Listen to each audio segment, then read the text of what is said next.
feed me. They know my diet. They be like, I got you this. It don't got this and it don't got this, and they're like, I'm not eating today, guys.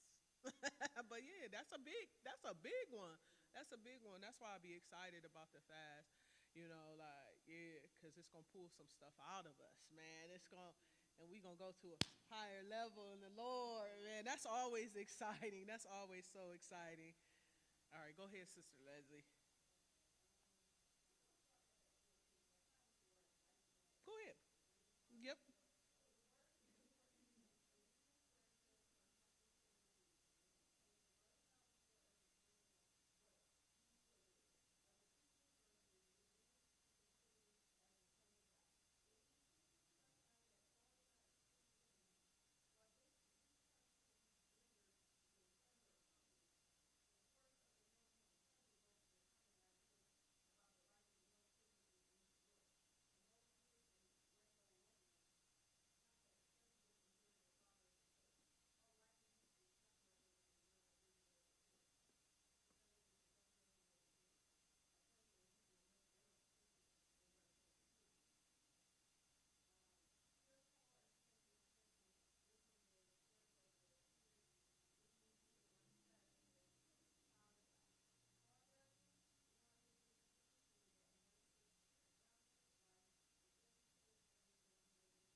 All right, let me stop you. Thank you, ma'am. Okay, so let's go back a little bit. Let's go back to fear. Let's go back to fear when he says, "Fear ye not, for ye have not received the spirit of bondage again to fear." We did. We talked to right. We talked about that a little bit. So that fear being a struggle, right? But God has freed us, and it says that, like Elder Troy said, again, that we know that it's a bondage. But what is it like? What is it not like to not be bound by fear anymore? Or did you struggle? Did you struggle with to believe that you are freed from fear? You struggle with that. Have you struggled with that? But what is it like that you're no longer bound to fear? What is that like? Not being bound to fear anymore. Go ahead. Yeah.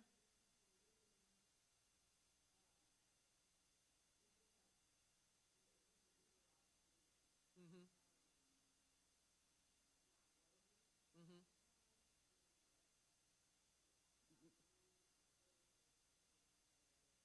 Mhm. Amen. It is freeing thing. Absolutely. Anybody else? when I started a business, a notary signing agent business back in uh, 20, 2020, maybe 2019, right around COVID. Um, I seen some lady reached out to me, and I didn't know her on Instagram. It was like, hey, I help black women with side hustles to make money. I made this amount of money, and this, and I was reading it like this is a scam, whatever. And we was going back and forth, and about this. So I was like, I'm gonna look it up myself, right? And it was a real thing. So I went to YouTube, and I just basically taught myself how to do it, right? And I remember just getting all the items I needed, the printer, and just doing all these things. The reason why I did it is I did not want my child in debt with college. Like, I just didn't want her to have to be in her undergrad and have to go in the world and be in debt. Like, I wanted to take care of that because God said we are the lenders, never the borrowers. And I had that mindset. So I'm going to do what I have to do so we don't, But I remember my first assignment. I remember being so scared. Like, I don't know what I'm doing. Like, I basically taught myself, like, YouTube University. I basically watched videos. And I'm like, it can't be that hard. If she could do it, I could do it. He could do it, I could do it. Like, that was my mindset. But I remember having to go out and with the documents, you have to go to people's houses. People are refinancing or whatever it is, getting there, verifying who they are, going through the paperwork. Never seen the paperwork in my life before, but I'm reading through it just so I can. And I remember Dean looking at me. He like, you all right? I'm like, I don't know. I was like, I just got to go and trust God because this is what it is. And I remember going to the house and just praying to God, like, I want to just honor you in what I'm doing and da da da da. And I get there and it was just like, ooh. I was like, oh, this is easy. This is so easy. What was I scared of? So, like you said, freeing. And then I just kept doing it and doing it. And then I made so much money that I was able so my child could be comfortable in college, right? And I'm just but that fear. And I refused to let it take over. I felt it, right? I felt it, but I'm like, this fear not gonna take over me because I know what God say about fear. And it binds you up. And what if I let it bind me up? I would have never went out. I would have never went to that first client's house. I would have never, you know what I mean? And I wouldn't have never got to where we are. So, yeah. So even that struggle, what do they call it? What is that syndrome called? Imposter syndrome, where where you're in a position and you don't believe that you deserve it, or you don't believe that you should be here. It's called imposter syndrome, and just even struggling with that in the position I'm in because it's just me.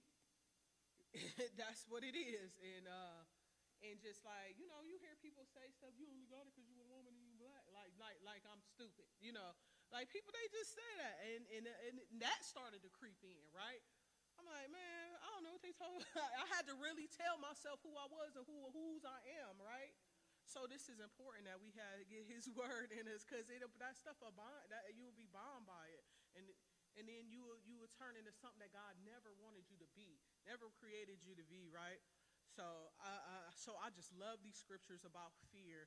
And when He said, hide my word in our heart that I may not sin against thee, like, how can I operate in fear and you told me not to, and you told me you didn't even give me that spirit, so why would I operate in it?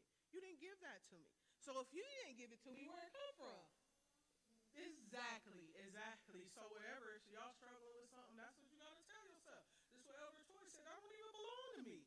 That don't belong to me, right? All right, anybody else?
let's one last question before we end here. What does it mean to share in Christ's suffering?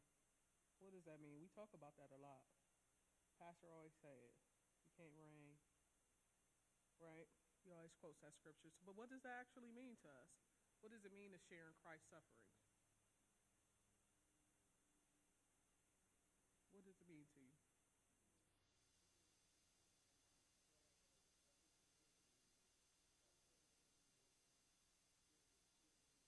Mm-hmm.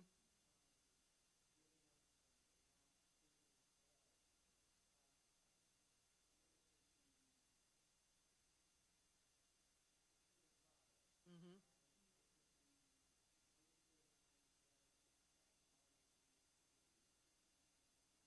I'm glad you said that. So those trials, what happens when you're going through those trials? What happens while you're going through trials? What happens when you're suffering?